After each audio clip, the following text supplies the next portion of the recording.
Yes, good morning mga kamos, mga sir. Merry Christmas po. At ayun, nilatag na yung ating pinalit na power cable at naglagay din doon ng cutout fuse sa poste na to. Mahaba to mga boss.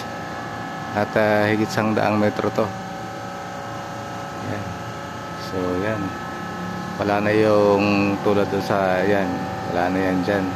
So pinalitan na ng insulated na power cable yan. Yan. So yan siya. Dito sa natin. Simula doon sa poste na yun.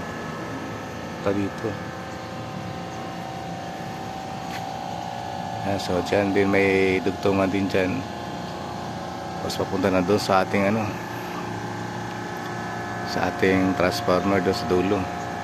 So nandun yung transformer natin. So for safety, kaya pinalitan natin para yung maiwasan yung laging pagputok ng ating yan o. So maliban dyan, doon sa kabilang dulo doon, mayroon din yan, cut out.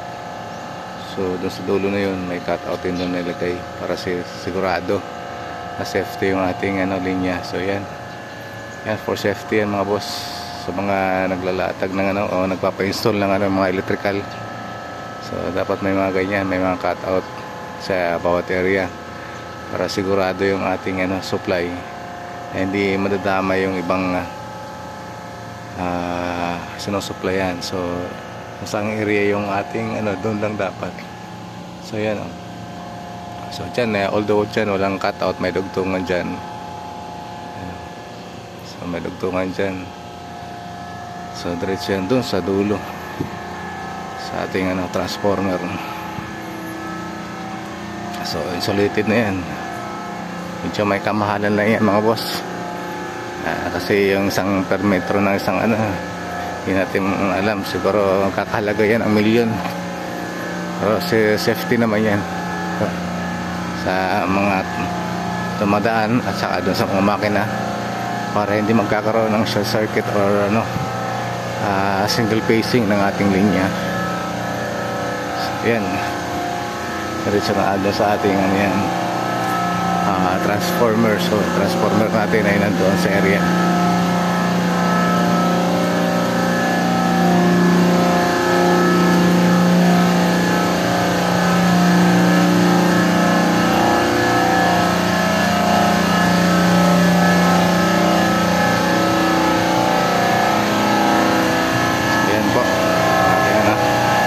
Na yung kable natin, wala na yung open wire.